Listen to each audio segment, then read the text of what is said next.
সুপ্রিয় দর্শক শ্রোতা, আমি নিজামুল হক বিপুল দেশবার্তা টক শো থেকে আপনাদের সবাইকে স্বাগত জানাচ্ছি। যে যেখান থেকে অনুষ্ঠান দেখছেন দেখবেন, সবার প্রতি শুভেচ্ছা এবং শুভকামনা। একই সঙ্গে আপনাদের সবার প্রতি আহ্বান, দেশবার্তা ফেসবুক পেজটি ফলো দিয়ে এবং ইউটিউব চ্যানেলটি সাবস্ক্রাইব করে আমাদের সঙ্গে থাকবেন এবং আপনাদের মূল্যবান মতামত আমাদেরকে জানাবেন। আপনাদের অনুষ্ঠান কেমন লাগলো সেটিও জানাবেন। আপনারা অনেক দিন ধরে আমাদের সঙ্গে আছেন, আপনাদের অব্যাহত সহযোগিতা আমাদের সামনের দিনের পথ চলার পথেও। প্রিয় দর্শক, আজকে আমরা এই আলোচনায়, আপনারা জানেন প্রতিদিন সন্ধ্যা 7টায় আমরা এই অনুষ্ঠানটি করি এবং একজন করে অতিথি আমাদের এই অনুষ্ঠানে থাকেন। ভবিষ্যতে হয়তো আমরা অতিথির সংখ্যা বাড়াবো, অনুষ্ঠানের সংখ্যা বাড়াবো। প্রিয় দর্শক, আজকে আমরা যে বিষয়টি নিয়ে আলোচনা করতে চাই সেটি হচ্ছে যে বাংলাদেশের এবং ভারতের সম্পর্ক। বাংলাদেশ এবং ভারতের সম্পর্ক এখন তলানিতে। তলানিতে বলতে আপনি যদি একদম ছাঁকুনি দিয়ে টানেন তবুও সেই তলানি থেকে খুঁজে পাবেন না, এতটাই তলানিতে চলে গেছে বাংলাদেশ ভারতের সম্পর্ক। নানা ইস্যুতে গত বছরের 5 আগস্ট রাজনৈতিক পট পরিবর্তনের পর মোহাম্মদ ইউনূসের নেতৃত্বাধীন সরকার গঠন, তারপর থেকেই বাংলাদেশ ভারত সম্পর্ক ধীরে ধীরে অবনতি থেকে অবনতি হচ্ছিল। এমন পর্যায়ে পৌঁছলো যে এখন কঠিন অবস্থার মধ্যে আছে। সর্বশেষ দীপু দাস হত্যাকাণ্ড, সর্বশেষ ময়মনসিংহের ভালুকায় দীপুচন্দ্র দাসের হত্যাকাণ্ড, শুধু হত্যাকাণ্ড না, তাকে পিটিয়ে আধমরা করে জীবন্ত গাছে ঝুলিয়ে পুড়িয়ে হত্যাকাণ্ড ভারত সহ গোটা বিশ্বকেই নাড়া দিয়েছে। আর এই হত্যাকাণ্ডের পর আর পরিস্থিতি আরও জটিল হয়েছে। এই হত্যাকাণ্ড আগুনে আরও ঘি ঢেলেছে। ভারত বাংলাদেশ সম্পর্কে এখন কোন পরিস্থিতি আছে, এই জায়গা থেকে উত্তরণের উপায় কি, এইসব নিয়ে আমরা আলোচনা করার চেষ্টা করব। আসছেন বাংলাদেশ জাতীয় দল বিএনপির ভারপ্রাপ্ত চেয়ারম্যান তারেক রহমান। আগামীকাল মধ্য দুপুরে তার বাংলাদেশে পৌঁছার কথা। সব কিছু ঠিক থাকলে তিনি আসবেন, সরাসরি চলে যাবেন এবার কেয়ারে তার মাকে দেখতে। সেখান থেকে তিনি হয়তো বিএনপির তাকে উদ্দেশ্য করে আয়োজিত সংবর্ধনা অনুষ্ঠানে অংশ নেবেন। প্রিয় দর্শক, আজকের এই অনুষ্ঠানে আমরা আলোচক হিসেবে পেয়েছি আমাদের নিয়মিত আলোচক, আমাদেরকে সময় দিয়ে কৃতার্থ করেছেন জনাব কুদরতি গোদা, সিনিয়র সাংবাদিক, মিডিয়া ব্যক্তিত্ব এবং বিশ্লেষক। কুদরতি ভাই, আপনাকে স্বাগতম দেশবার্তা টক শো। বিপুল, আপনাকেও স্বাগতম, ধন্যবাদ জানাচ্ছি আমাকে এখানে আমন্ত্রণ জানানোর জন্য, আর আমাদের দর্শক শ্রোতাদেরকে অনুষ্ঠান দেখার জন্য আমন্ত্রণ জানাই। কুদরতি ভাই, আপনি জানেন যে বাংলাদেশ এবং ভারতের সম্পর্ক এখন সর্বনিম্ন পর্যায়ে। বাংলাদেশের 54 বছরের ইতিহাসে এমন পরিস্থিতি এর আগে কখনো তৈরি হয়নি। বাংলাদেশের সঙ্গে ভারতের সম্পর্ক হচ্ছে রক্তের উপর দাঁড়িয়ে। নিশ্চয়ই এটাকে অস্বীকার করার কোনো উপায় নেই, কোনো অকৃতজ্ঞ জাতি ছাড়া আর কেউ অস্বীকার করবে না।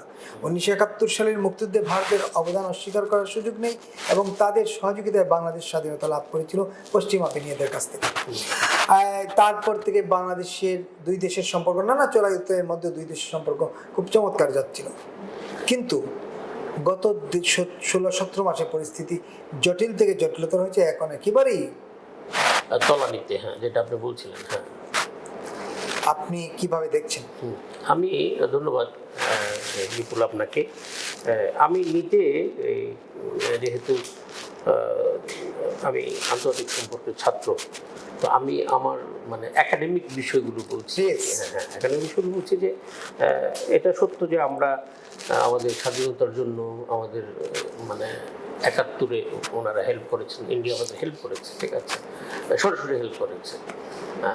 তো আমরা ওনাদের কাছে ঋণী। তো যে বিষয়টা আপনি উল্লেখ করলেন যে তলানিতে কেন গেল, রিলেশনটা তলানিতে গেল, তলানিতে কিন্তু খুব একতরফাভাবে তলানিতে যায় না। রিলেশনটা ডিবেট এটা একতরফাভাবে কখনো হয় না। এটা দুপক্ষরে কোনো ভুল ত্রুটি থাকে, ঠিক আছে, দুপক্ষরে ইগো থাকে।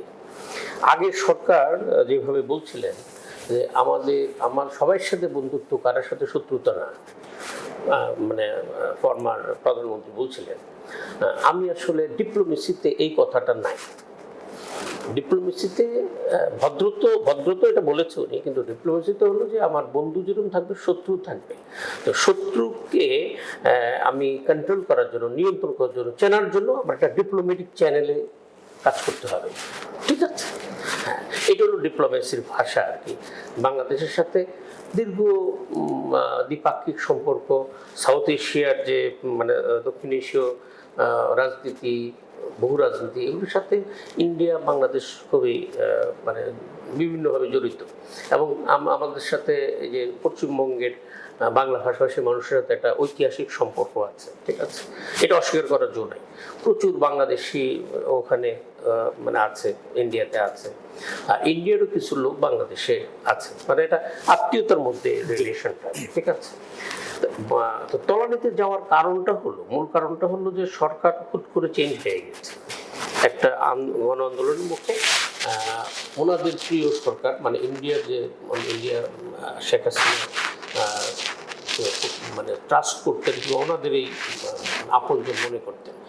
কিন্তু বাংলাদেশের ভুলটা হলো যে আমি আমাদের দেশেরটা আগে বলি, আমাদের দেশের ভুলটা হলো মানে রিলেশন টানাপোড়েনের দিক থেকে, যে 5ই আগস্টের পরে আমরা একটা হুইমের মধ্যে যে না এন্টি ইন্ডিয়ার একটা প্রচারণা, যে ইন্ডিয়া আমাদেরকে 15 বছর ধরে একটা সরকার, ভোটারবিহীন সরকার তারা ক্ষমতা রেখেছে, এরকম একটা সেন্টিমেন্ট উঠেছে, ঠিক আছে। আর ভারতের যেটা সমস্যা, মানে ভারত যে তলানোর জন্য আমরা দায়ী হলো আমাদের একটা গ্রুপ এন্টি ভারত প্রচারণা, এন্টি ভারত চিন্তাভাবনা, এই কারণে তারা প্রচারণার দিকে যাচ্ছিল, ঠিক আছে। কিন্তু প্রতিবেশীর সাথে এইভাবে করে, এটা বড় প্রতিবেশী, টিকাটা কিংবা এই আচরণ করাটা ঠিক না। আর ভারতের যে সমস্যাটা, আমি কিন্তু যাদবপুর বিশ্ববিদ্যালয়ে কিছুদিন ফরেন পলিসি পড়িয়েছি।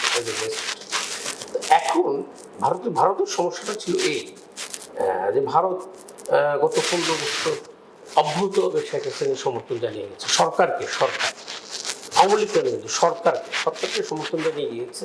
কিন্তু আন্তর্জাতিক সম্পর্কের ক্ষেত্রে সম্পর্কটা হয় পিপল টু পিপল। ভারতের বর্তমান গভর্নমেন্ট, এই যে Modi government, people to people relation রাখতে রাজি ছিল না। ওনারা সরাসরি শেখ হাসিনার সাথে সম্পর্ক, সরকারের সাথে সম্পর্ক, সরকার ক্ষমতায় আছে তো সো ওনার সাথে আমার সম্পর্ক। কিন্তু আপনি দেখবেন যে কংগ্রেস, অন্যান্য দলগুলো কেমন না, কংগ্রেসে যদি ক্ষমতা থাকতো এই সমস্যাটা কিন্তু অ্যারাইজ করতো না, ঠিক আছে। তো বাংলাদেশের মানুষেরও একটা মানে ক্রুদ্ধতা ছিল। আর আমি পার্সোনালি আমি এটা মনে করি যে ভারতের দক্ষিণ এশীয় কিংবা নেইবারিং কান্ট্রির ব্যাপারে যে পলিসিটা, এটা তাদের ঠিক ছিল না। এটা গতকালকে ভারতের যে আমাদের এখানে হাই কমিশনার ছিলেন, পরে ফরেন সেক্রেটারি ছিলেন হর্ষবর্ধন সিংলা, এই কথাটা উনি গতকাল বলেছে দিল্লিতে, ঠিক আছে। যে আর আমিও বিষয়টা জানি, অনেক আগে আমাকে ওই এখন জেলে আছে মোজাম্মেল বাবু, 71 টিভির এডিটর, উনি আমাকে সিংলার সাথে তার একটা কনভারসেশন দেখালো। সিংলা ওনাকে প্রশ্ন করলো যে বাংলাদেশের কত % লোক এই মুহূর্তে ইন্ডিয়ান। তো সে আবার তাকে সিংলাকে দিল যে 92%। তো সিংলা আবার প্রশ্ন করলো কেন, সেইটার একটা ব্যাখ্যা দিল। এটুকু পর্যন্ত তার ফোনে আমি দেখলাম, আর সে আমাকে দেখালো না। তো এটার জন্য যে বাংলাদেশ দায়ী তা, এটার জন্য ভারত সরকারও দায়ী। যে রিলেশনটা আপনার আমার মধ্যে, রিলেশনটা আপনার 50%, আমি ছোট দেশ হতে পারি কিন্তু আমার সার্বভৌমত্ব, স্বাধীনতা, এই বিষয়গুলোকে সম্মান করে আপনি রিলেশন মেনটেন করতে হবে, ঠিক আছে। একতরফাভাবে মানে পিপল টু পিপল রিলেশন না রেখে আমি শুধু বিপুলের সাথে রিলেশনটা, বিপুল সরকারের প্রধানমন্ত্রী, এটা হয় না, ঠিক আছে। এতে করে ভারতের স্বার্থ 15 বছর ধরে। একেবারে আমি আপনাকে এই জায়গায় একটু থামিয়ে একটু আলোচনা করতেই চাই যে বাংলাদেশ ভারতের সম্পর্ক, হ্যাঁ পিপল টু পিপল দূরত্ব ছিল, বিভিন্ন সময় আলোচনা হয়েছে পিপল টু পিপল রিলেশনকে আরও বেশি সামনে নিয়ে আসা। এখন প্রশ্ন হচ্ছে, এত বছর সংকট হলো না, 54 বছর বাংলাদেশে এই সংকট ছিল না, বঙ্গবন্ধু হত্যার পরও এই সংকট রেজ করে নাই, বরং জিয়াউর রহমান, খন্দকার মুস্তাক থেকে শুরু করে জিয়াউর রহমান সবাই কিন্তু ভারতের সঙ্গে চালিয়ে এসছেন। আমি সেটাই বলছি, চালিয়ে এসছেন। বেগম জিয়ার সময় সেটা হয়েছে, সব সময় হয়েছে। এইবার এসে আমরা লক্ষ্য করলাম বাংলাদেশে যে সরকার গঠন হলো মোহাম্মদ ইউনূসের নেতৃত্বে, তিনি যখন প্যারিস থেকে রওনা হলেন, প্যারিসের এয়ারপোর্টে দাঁড়িয়ে তিনি ইন্ডিয়ান একটি চ্যানেলকে বললেন যে বাংলাদেশকে যদি ইয়ে করা হয় তাহলে আমরা 7 সিস্টারকে শান্তিতে থাকতে দিব না, ভারতকে শান্তিতে থাকতে দিব না, এই যে শুরু হলো, এই জায়গাটাকে আপনি কিভাবে দেখবেন? এবং যারা বাংলাদেশে এন্টি ভারত মুভমেন্ট করলেন তারা সবাই কিন্তু সরকারের অংশ, সবাই কিন্তু সরকারের অংশ, এবং সরকারের নিয়োগকর্তারা আছেন যে এনসিপির নেতারা। এই যে খায়া ফেলো, চিকেন নেক গিলে ফেলবো, সেভেন সিস্টার খায়া ফেলবো, এই জায়গা ভেঙে ফেলবো, ম্যাপ এঁকে দিলেন একজন উপদেষ্টা যে ভারতের এই অংশ সব বাংলাদেশ, বৃহত্তর বাংলাদেশ। এই যে উস্কানি দেয়া ভারতের তরফ থেকে, কি এরকম কোন উস্কানি বাংলাদেশকে দিল যে রংপুরের এই অঞ্চলটা আমরা নিয়ে নিব, সিলেটের এই অঞ্চলটা আমাদের হবে, ফেনীর এই অংশটা থেকে চিটাগাং কক্সবাজার সব আমাদের হবে, এরকম কেউ হুমকি দিল কিনা? না বিপুল, বিষয়টা হলো ভারতের হিন্দুত্ববাদী কিছু সংগঠন আমাদের উস্কানির প্রেক্ষিতে, আপনি উস্কানি শব্দটা ব্যবহার করলেন আর কি, যেমন আপনি বলছিলেন যে উনি প্যারিস থেকে এই কথাটা বলেছে। তো উনি তখন সরকারে প্রধান হন নাই, শপথ নেন নাই, তার আগে উনি এই কথাটা বলেছে প্যারিস থেকে ফেরার পথে। আমি মনে করি যে আমি ওনার প্রতি শ্রদ্ধা রেখে বলছি, উনি নোবেল বিজয়ী, সব ঠিকই আছে, কিন্তু এই বিষয়টা উনি শপথের আগে বলেছেন এবং শপথের পরেও কিছু কথাবার্তা অনেকবার বলেছেন। এটা সরকার প্রধান বলার বিষয় না, এটা বলবে হলো যদি কোনো সমস্যা হয়, মানে যদি মানে ওদের তো রাজনৈতিক দলও আছে, এনসিপি পার্টি, যেটা কিংস পার্টি বলি আমরা, ওনাদের সেকেন্ড লেভেল নেতাদের দিয়ে এইসব কথা হইতে পারে। যেমন আমরা দেখবেন কলকাতায় মোদির যে সংগঠন বিজেপির নেতারা, শুভেন্দু উল্টাপাল্টা অনেক কিছু অনেক কথা বলে, ঠিক আছে, আমরা এটিকে ওইভাবে যে কেয়ার করি তা না। এখন সমস্যা হচ্ছে যখন আপনি সরকারের অবস্থান থেকে কথা বলবেন, তো এটা ইন্ডিয়াতে এফেক্ট করবেই, ঠিক আছে, এফেক্ট করবে। এটা গভর্নমেন্টের আমি মনে করি ল্যাকিংস অফ উইজডম, ইন্টারন্যাশনাল বিষয়গুলো সম্পর্কে ধারণা না থাকা, যে আমি কোনটা কতটুকু বলতে পারবো, কতটুকু বলতে পারবো না, সেটা একটা পরিমিতি বোধের দরকার আছে। হ্যাঁ, এখন যেটা হলো যে এই আমাদের এনসিপি নেতা, এই যে ওনার নাম হাসাদুল্লাহ, উনি যে হুঙ্কারটা দিলেন, শুধু হুঙ্কার না, হুঙ্কার দিলেন, তারপরে ব্যারিস্টার ফুয়াদও হুঙ্কার দিলেন, আর মানে এই লেভেলের নেতারা হুঙ্কার টুঙ্কার দিলেন। এইগুলি কিন্তু আগে ছিল না বাংলাদেশে, ঠিক আছে। জামাতে ইসলাম বাংলাদেশের রাজনীতি করেছে, দীর্ঘ সময় রাজনীতি করেছে, ওনারাও কিন্তু এই ধরনের মানে ভাষা ব্যবহার করে নাই। কঠিন ভাষা ব্যবহার করে। তাহের সাহেব তো বলেছেন 50 লক্ষ যোদ্ধা রেডি। না, এখন বলছি, এখন এই মুহূর্তে এই প্রেক্ষাপট চেঞ্জ হতে, কিন্তু প্রেক্ষাপট যেহেতু চেঞ্জ হচ্ছে, রিজন যেহেতু চেঞ্জ হচ্ছে, এখন ওনারা হয়তো মনে করতেছে যে আমরা ক্ষমতা আসবো, তাহলে আমরা একটু এইভাবে করি, ঠিক আছে, দিল্লি দখল করে ফেলি। দিল্লি বহু দূর, দখল করা কঠিন, ঠিক আছে। এখন যখন উনি বললেন আসাদ আব্দুল্লাহ সাহেব, এটার পরে রিয়াকশনটা বেশি হয়েছে। কিন্তু এটাও একটা, উনি যেহেতু সরকারের অংশ, এনসিপি সরকারের সংগঠন, এটা ওরা সরকারের ভাষ্য হিসেবে ধরে নিয়ে, ঠিক আছে। হ্যাঁ, এটা ওনার এই আচরণটা কিংবা এই কথাটা বলা ওনার ঠিক হয় না। আমি পার্সোনালি মানে আন্তর্জাতিক সম্পর্কের ছাত্র হিসেবে মনে করি এটা ভুল সিদ্ধান্ত। এটা বলবে হলো, কিংবা কোনো কিছু যদি সমস্যা হয়, এটা ফরেন মিনিস্ট্রি বলবে, এটা ডেফিনেটলি, এটা হলো ফরেন মিনিস্ট্রির ব্যাপার। এবং ফরেন মিনিস্ট্রির বিষয়ে সরকার প্রধান বলতেছে, তারপরে এনসিপি নেতারা বলতেছে, যেগুলি ফরেন মিনিস্ট্রি ডিল করবে। এবং ফরেন মিনিস্ট্রির একটা দায়িত্ব আছে, যে ফরেন মিনিস্ট্রি, আমি মনে করি আর কি, ফরেন মিনিস্ট্রি সরকারকে ব্রিফ করা দরকার ছিল, যে আমরা যদি রিলেশনটা মেনটেন করতে চাই, আমি ইন্ডিয়ার সাথে একদম তলানি রিলেশন রেখে আপনি স্বাভাবিক অবস্থায় থাকবেন তাও না। আপনি চিকেন নেকের কথা বলছিলেন, আমি আমাকে অনেস্টলি বলি, ওরা চিকেন নেকের কথা বলেন, চিকেন নেকের কথা বলে হুমকি টুমকি দিচ্ছেন, সব এটা পত্রিকায় দেখেছি আমি, ঠিক আছে। এখন ভারত কিন্তু এইভাবে বলবে না। আমাদের আমরা যেরকম চিল্লাচিল্লি করি, যেভাবে কথা বলি, যে টোনে কথা বলি, এটা লাউড সুরে কথা বলি, মানে খেয়ে ফেলবো, ছেড়ে দেবে, এরকম যে ল্যাঙ্গুয়েজগুলো, এই ল্যাঙ্গুয়েজগুলো আন্তর্জাতিকভাবে যায় না, এতে দেশের ভাবমূর্তি ক্ষুণ্ণ হয়। তবে আমি আপনাকে এটা বলতে পারি যে ভারত একটা বড় রাষ্ট্র, আমাদের চাইতে তাদের বুদ্ধি বেশি বলবো না, কিন্তু তাদের দেশপ্রেম একটু কঠিন অবস্থায়, একটা অসম্ভব দেশপ্রেম। আমি যেটা মনে করি আর কি, আমরা যদি অব্যাহতভাবে এরকম হুমকি দিতে থাকি, আর শুভেন্দু যদি হুমকি দিতে থাকে, তাহলে ওরা যেটা করবে, ওরা একটা চিকেন নেক তৈরি করবে। এটা হবে রংপুর। কেন আপনার ফেনীতেই তো চিকেন? না না না, চিকেন নেক ওদের চিকেন নেক, একটা চিকেন নেক, ঠিক আছে?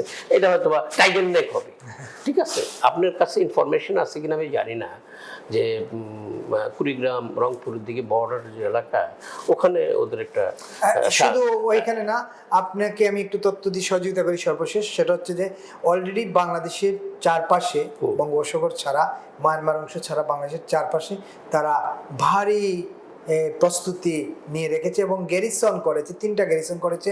আপনি যেটা বলছেন জলপাইগুড়ি, শিলিগুড়িতে, মিজোরামে গ্যারিসন হচ্ছে, গ্যারিসন করে ফেলছে। ত্রিপুরায় তাদের, আগরতলায় তাদের বাড়িয়েছে, ফোর্স বাড়িয়েছে। যারা 71-এর মুক্তিযুদ্ধে বাংলাদেশের সহযোগিতা করেছিল, যে ব্যাটালিয়ন, সেই ব্যাটালিয়নকে তারা প্রস্তুত করেছে। এইসব তথ্য ইতিমধ্যে নানাভাবে প্রকাশ হয়ে গেছে, দৃশ্যমান হয়ে গেছে। কিন্তু তারা এর আগে বাংলাদেশে গত 54 বছরে এইরকম কোন প্রস্তুতি বাংলাদেশের সীমান্তে ভারত নেয় নাই। তাহলে আমরা কাঁটাতারের বেড়া তো হচ্ছে যে চোরাচালান বন্ধ, মানুষের যাতায়াত, অবাধ যাতায়াত, যেটা অবৈধ যাতায়াত, সেটা বন্ধ করার জন্য করা হয়েছে। কিন্তু এটা তো বিভিন্ন সরকারের সময় হয়েছে, আওয়ামী লীগ সরকার বা তার আগের সরকার, সব সরকারের সময় হয়েছে। কিন্তু প্রশ্ন হচ্ছে যে এই যে ভারী প্রস্তুতি রাখা তাদের, এইটা কি আমরা তৈরি করে দিলাম কিনা, যে তোমরা এই প্রস্তুত নও? ডেফিনেটলি এটা হলো যে, কিন্তু কেন এটা হলো আমি আপনাকে বলি, একবার ব্যারিস্টার নাজমুল হুদা 91-এ যখন ক্ষমতায় আসলো আর কি, তো ব্যারিস্টার নাজমুল হুদা বলছিলেন আমাদের ফরমার প্রধানমন্ত্রী শেখ হাসিনার বিষয়ে, উনি তখন মোস্ট প্রবাবলি তথ্যমন্ত্রী আর কি। উনি বলছিলেন যে উনি যত বেশি কথা বলবে, বিএনপি চুপ থাকে, বিএনপির জন্য লাভ বেশি, ঠিক আছে?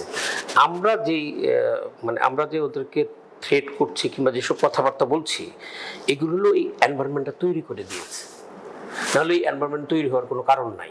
কিন্তু আমরা গায়ে পড়ে কেন খোঁচাতে যাচ্ছিলাম বা গেলাম, এটা আমি সরকারের নীতি নির্ধারক কিভাবে চিন্তা করছেন এটা আমি ঠিক জানি না, কিন্তু চিন্তাতে উইজডম বিহীন একটা চিন্তা, এটা আমি নিশ্চিত।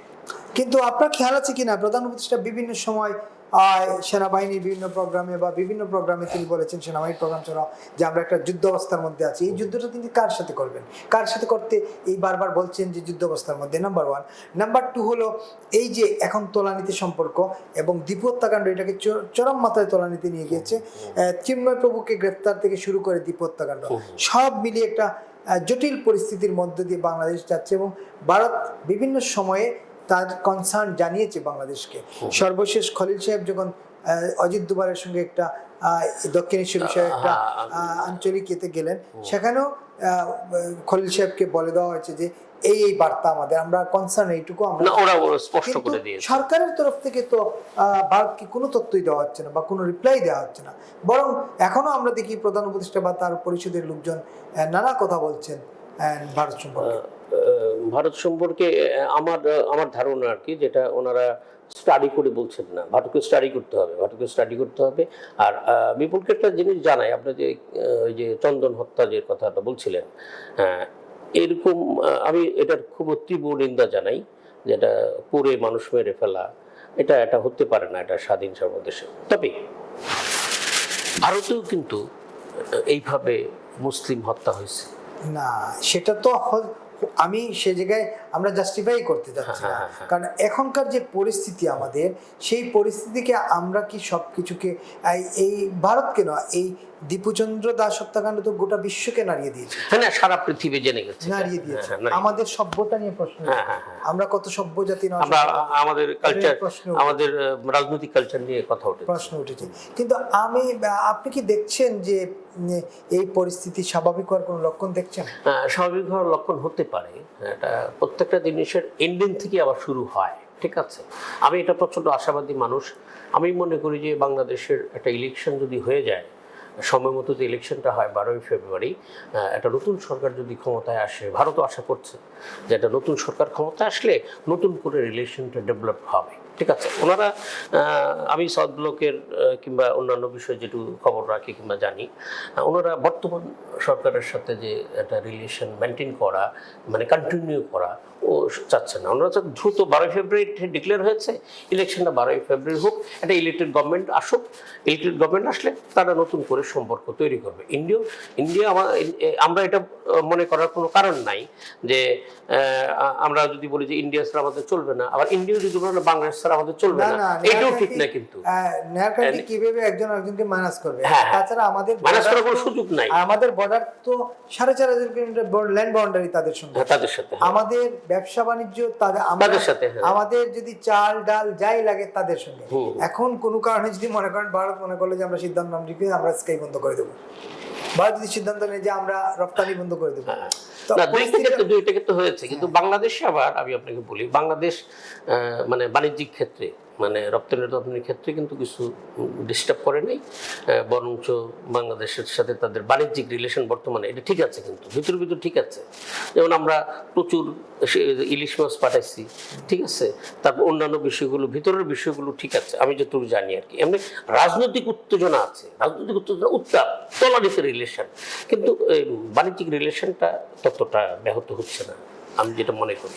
একেবারেই আপনি মনে করছেন যে নির্বাচন হলে এই পরিস্থিতির উন্নতি হবে? এর আগে উন্নতি হওয়ার কোনো সুযোগ? এর আগে যদি সরকারের যদি সম্মতি হয়, ফরেন অফিস যদি মনে করে, পররাষ্ট্র মন্ত্রণালয়, যে আমরা প্রতিবেশী দেশের সাথে আমরা ভুল বোঝাবুঝিটা, টানাপোড়েনটা আমরা একটু অবসান করি কিংবা স্টার্ট করে রাখি, পরবর্তী গভর্নমেন্ট এসে শুরু করবে। যেমন ইন্ডিয়াতে কিন্তু এখন বাংলাদেশ ভারত সম্পর্ক নিয়ে সেমিনার, সিম্পোজিয়াম রেগুলার হচ্ছে, আমাদের দেশে কিন্তু হচ্ছে না।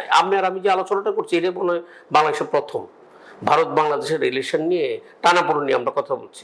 অন্য কোথাও কিন্তু এসব আলোচনা হচ্ছে না, ঠিক আছে।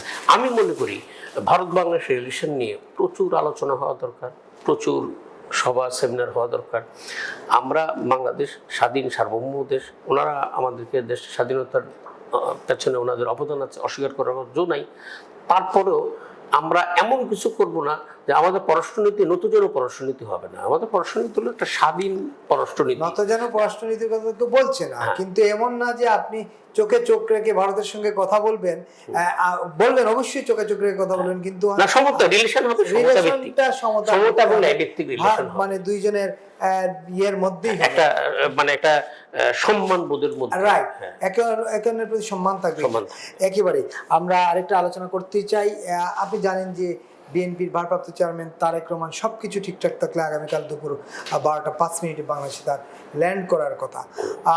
এই সম্পর্কে যদি কোনো আপডেট তথ্য বা আমাদের দর্শকদের আপনি একটু জানাতেন যে সর্বশেষ পরিস্থিতি, তারেক রহমান কি শেষ পর্যন্ত দেশে পা রাখছেন? হ্যাঁ, ডেফিনেটলি, এতে কোনো সন্দেহ নাই। এবং আমি আপনাকে এই মুহূর্তে ইনফরমেশন দিচ্ছি যে আমাদের যে বিমানবন্দর, শাহজালাল বিমানবন্দর, ওখানে এখন এই মুহূর্তে প্রায় 2 থেকে 2.5 লাখ লোক আছে এবং জোয়ারের মতো মানুষ ঢাকায় ঢুকছে। আমার ধারণা যে 50 লক্ষ লোকের একটা সমাবেশ হবে ঢাকায় কালকে। আচ্ছা, কিন্তু তারেক রহমান আসার ক্ষেত্রে যেসব প্রতিবন্ধকতা ছিল, এটা কি পুরোপুরি দূর হয়ে গেছে নাকি এখনো আপনার মধ্যে কোনো আশঙ্কা দেখছেন? না, আসার ক্ষেত্রে কোনো প্রতিবন্ধকতা নাই, ঠিক আছে। আপনি বলতে পারেন, আপনার কাছে আপনার প্রশ্ন জাগতে পারে, আমি প্রশ্নটা আপনার কাছে দিয়ে দিচ্ছি। সেটা হলো যে তারেক রহমান আসার পরে উনি তো এখনো ভোটার হন নাই।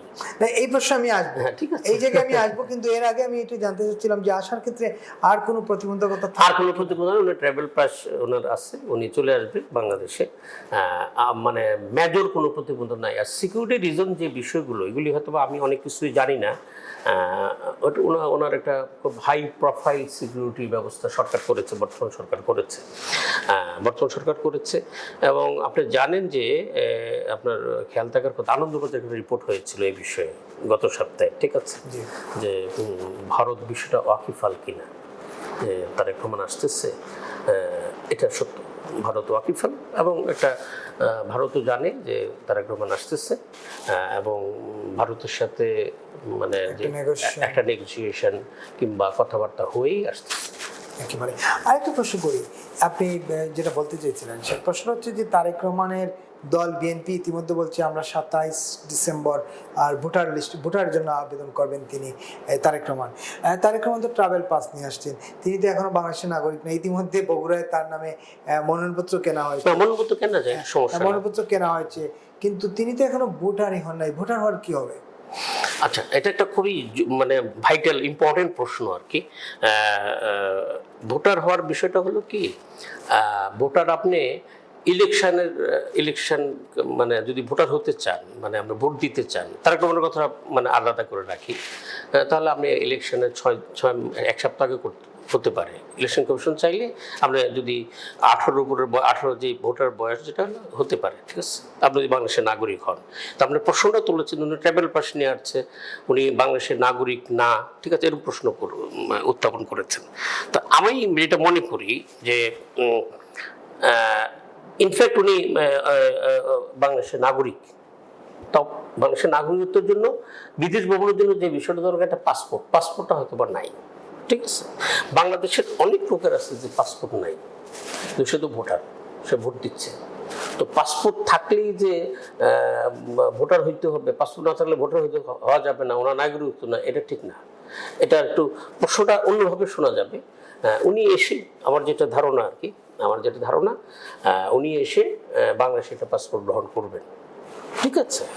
তো যেহেতু সে ভিআইপি একটা দলের প্রধান, পাসপোর্টটা বেশি জটিল হবে না, দ্রুত পেয়ে যাবে। হ্যাঁ, পাসপোর্টটা গ্রহণ করার পরে উনি ভোটার জন্য আবেদন করবেন, ঠিক আছে। কিন্তু আইনে তো হচ্ছে তাফসিল ঘোষণার পর আর ভোটার করা যায় না। আইন তো এটা নির্বাচন কমিশনের সচিব বলেছেন 29 নভেম্বরই শেষ ছিল, আর কেউ চাইলেও ভোটার হতে পারবেন না। আর নির্বাচন কমিশন সেটা এলাও করবে না, আইন এলাও করছে না। ঠিক আছে, আপনি যেটা বলছেন এটাও ঠিক আছে। আপনি যেটা বলছেন, আমার বক্তব্য আক্তার সিনিয়র সচিব আক্তার আহমেদ সাহেব বলেছেন, ঠিক আছে। তবে এই প্রশ্নটা আমিও ওদেরকে করেছিলাম। আপনি যে প্রশ্নটা করলেন আমিও ইলেকশন কমিশনে করেছিলাম। তো ওনারা আমাকে উত্তরটা দিয়েছেন যে ওনার ব্যাপারটা একটু ডিফারেন্ট, ঠিক আছে। উনি তাফসিলের আগে আবেদন করেছেন কিনা আর এটা আমরা আপনাকে এই মুহূর্তে জানাতে পারবো না। এমন হতে পারে যে উনি ব্রিটেনে ছিলেন, বাইরের থেকেও আবেদন করা যায়, উনি হয়তো বা করে রেখেছেন, আমরা জানি না। আচ্ছা, হ্যাঁ, তবে উনি যে ভোটার হবেন, উনি যে বগুড়া সদর থেকে ইলেকশন করবেন, এটা নিশ্চিত, ঠিক আছে। হ্যাঁ, নিশ্চিত। আর আরেকটা বিষয় মানে একটা বিষয় একটু বলে রাখি আর কি, যে এই জটিলতাগুলো খুব সম্ভবত মানে একটা কিউরিওসিটির জন্য জিয়ে রাখা হয়েছে আর কি, যে শেষ মুহূর্তে কি হয়, তারপরে সিকিউরিটির আশঙ্কা এগুলিও কিন্তু পত্রপত্রিকা আসছে, ঠিক আছে। আবার পত্রিকা আমি দেখলাম উনি এসে 7 দিন পর আবার চলে যাবে, ঠিক আছে, এই বিষয়টা। তো এই আমার মনে হয় যে উনি 7 দিন পর চলে যাবেন না, উনি ইলেকশনটা করে তারপরে ইলেকশন করবেন। উনি বাংলাদেশে ইলেকশন হবে। ইলেকশন কমিশনও গত পরশুদিন আমি গিয়েছিলাম ওখানে, আমার যারা মানে এখানে বন্ধুবান্ধব যারা আছে ওরা আমাকে বলো যে না 12 তারিখের প্রিপারেশন আমরা নিচ্ছি। তবে এটা নির্ভর করবে হলো ল অ্যান্ড অর্ডার সিচুয়েশনটা দ্রুত রিকভার করা, অস্ত্রগুলো রিকভার করা, আর আর্মি যদি পজিটিভলি হেল্প করে বাংলাদেশ মানে ইলেকশনটা হয়ে যাবে একেবারে। আপনি মনে করছেন 12 ফেব্রুয়ারি নির্বাচন হয়ে যাবে? হ্যাঁ, আমি মনে করছি এখন পর্যন্ত হয়ে যাবে, মানে আমি মনে করছি। তবে আপনি এটা তো আমাদের বাংলাদেশ, ঠিক আছে, এবং অনেক সময় অনেক সিচুয়েশন তৈরি হয়ে যায়। যেমন হাদি যে মারা গেল, হাদি মানে ওনাকে আল্লাহ নিয়ে গেছে, ওনার বিজনেস করুক আল্লাহ, এটা তো আমরা জানতাম না, হঠাৎ একটা ঘটনা ঘটে গেল, ঠিক আছে। এরকম যদি বৃহত্তর কোনো ঘটনা না ঘটে, মানে সার্কামস্ট্যান্সেস যদি মানে অ্যালাউ না করে, মানে কোনো পরিস্থিতি তৈরি না হয়, তাহলে 12 তারিখ ইলেকশন হবে। আর যদি কোনো পরিস্থিতি বাংলাদেশে হয়ে যায়, আপনারা জানেন যে 5ই আগস্টের আমরা 12:30 পর্যন্ত জানতাম না যে বাংলাদেশের সরকার আজকে পরিবর্তন হবে। আমরা জানতাম না, কিন্তু 12:30 পর্যন্ত স্বাভাবিক পরিস্থিতি ছিল, ঠিক আছে। এখন কোনো ঘটনা, বৃহত্তর কোনো ঘটনা, জাতীয় এবং আন্তর্জাতিক ঘটনা যদি ঘটে যায়, যেটা ইলেকশন পেঁচাতে মানে আমরা বাধ্য হই কিংবা বাধ্য হতে পারে, ইলেকশন কমিশন কিংবা সরকার বলতে পারে যে ইলেকশনটা পিছিয়ে দিন কিছুদিন, এটা হতেও পারে, নট আনলাইকলি। একেবারে অসংখ্য ধন্যবাদ কুদরতি গোদা ভাই আপনাকে। এতক্ষণ যারা দেখছিলেন দেখবেন, সবার প্রতি অনুরোধ দেশবার্তা টক শো ফেসবুক পেজটি ফলো দিয়ে এবং ইউটিউব চ্যানেলটি সাবস্ক্রাইব করে আমাদের সঙ্গে থাকবেন। আমরা প্রতিদিন সন্ধ্যা 7টায় আপনাদের সামনে হাজির হই। প্রতিদিন একজন অতিথি আমাদের সঙ্গে থাকেন, সমসাময়িক বিষয় নিয়ে আমরা কথা বলি। আপনাদের অনুষ্ঠান কেমন লাগলো মতামত জানাবেন আমাদের ফেসবুক পেজে এবং ইউটিউব চ্যানেলে। সেই পর্যন্ত সবাই ভালো থাকবেন এবং নিরাপদ থাকবেন, সাবধানে থাকবেন। শুভ সন্ধ্যা। আপনাকে ধন্যবাদ, শুভ সন্ধ্যা।